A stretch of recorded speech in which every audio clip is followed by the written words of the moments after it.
So, today we're going to do our episode on Prince, one of my absolute heroes in life, one of my favorite musical talents, probably one of my favorite people, given throughout my life his impact on me, how I dress, and pretty much how I do a lot of the things I do. I first came to know Prince as a child. I was probably 7, maybe 8 years old when Prince first entered my life. So let's see. Prince Rogers Nelson, he was born on June 7th, 1958 in Minneapolis, Minnesota. His father was John Lewis Nelson, a pianist in a jazz trio and a devout Christian. He was born to a mother, Maddie Della. She herself was also a jazz musician, actually a singer, and she sang in the same band at night with his father. I'm not sure if that's where they met, but I do know for a while they did play together. When Prince was born, his father named him Prince because he wanted him to essentially succeed where he didn't. And the funny thing here is John Lewis, his dad, his stage name was Prince. And so I'm guessing he liked the way it sounded and thought it would be a good name for a son, not realizing that through Prince's childhood, he would get ridiculed and people would make fun of him for his name. One thing that I found very interesting about Prince was that he was born epileptic. He would have a lot of seizures, and back then, with medicine not being as advanced, and I think just human beings, the way we think, having changed so much, back then seizures were seen as the devil, literally. The red guy with the pointy stick thing in the tail, yeah. They would believe that when Prince had a seizure, it was demons possessing him. And his parents, and his father again, would ridicule him and essentially tell him that he just can't believe that he has to deal with him and put up with him, and that the people in church are talking and whispering. And what dad wants to be the dad of some demon child? So that caused Prince, I believe, a lot of problems. And so much so that Prince himself believed that if he prayed hard enough and believed hard enough, he would stop having seizures. And in fact, he told his mother this and then went on to never have them again. So, go figure. So Prince's father left the family when Prince was about 8 years old. But before doing so, he did introduce Prince to the piano.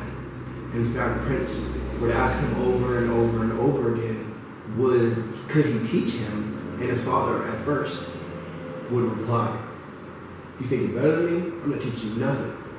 Like, he would, again, scold him. I'm not sure what was going on with his father, because on one hand, he gives him the name Prince, almost prophesying over this young man's life, saying he wants him to succeed and live and have this great life. But on the other hand, he's tormenting him, torturing him, and making life a living hell for him. Maybe his dad was a genius, and he knew to make a diamond, you have to press coal. I mean, that's a little, what do you think, crazy, but perhaps that's how the dad thought. I mean, we know who Prince is. I'm doing a podcast on Prince. So, I guess, job well done. When his dad left, Prince's mother, she began social working. And doing that to make ends meet. Prince's mother, I mean, from the things that I've read and seen, it's very it's speculation on my part and other people that, again, I've read, seen. some people think maybe his mother looked at him not different, but because of Prince's sensitive demeanor and the seizures and having already be there, I mean, it's pretty clear even at this point that he's different and he's going to be somebody amazing in life. And I'm not sure if, again, it was a thought process of the time, but it seems perhaps maybe his mom might have been afraid that Prince was going to grow up to be a gay man because she was leaving Playboy around. I mean, she was leaving all kinds of romantical stuff around that could very easily be accessed by Prince. And when I say around, I mean she was literally just leaving, just out coffee table Playboys, romantic novels, pictures, photo spreads. I mean, I'm not, as a young, when I was younger, I probably would have thought that was awesome. Now, as an adult man with a son, I'm not really sure how that makes me feel, you know? But again, maybe it was the times. So when Prince was young, I mean, I'm pretty sure it's very well known at this point.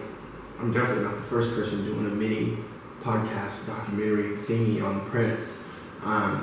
He loved basketball, and he was good, but Prince realized very early on that his height would be a problem. I'm almost positive, I think Prince, his tallest was 5'8", maybe less. I'll definitely have to fact check this again. But when he realized that he wasn't going to be an NBA star, he fell back on his original love, which was music. And by high school, he taught himself and I mean, mastered as much as you can master by the time you're in high school. The drums, bass, guitar, and of course the piano. I mean, when he gets into high school, by that time, there was already whispering around town that this motherfucker is going to be the next Stevie Wonder. A shout out to the House of Dank and say thank you very much for sponsoring this episode of the podcast and supplying me with the delicious necessities to keep me going while doing my research and doing this podcast. So thank you for being a huge help and a huge support.